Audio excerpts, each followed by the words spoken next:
I understand. Anyone in the audience want to talk to us on issue number 3? Mr. Zlotnick.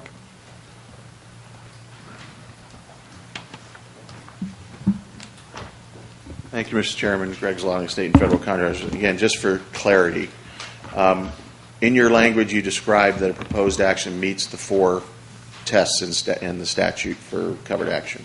Is that right? Okay. Statute does that. No, right. Well, but and then the next statement says a proposed action if it's covered by what your language is, one of the policies.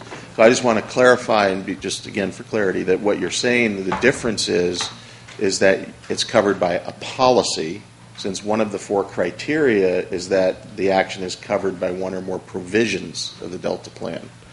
So just understanding there's a difference between the two and how that plays out. There's a difference in the language. We've determined that for purposes of this exercise, being covered by a provision of the plan is actually a policy. And so when you turn to a policy, it will tell you at the tail end of the policy, this policy covers proposed actions that do X, Y, and Z.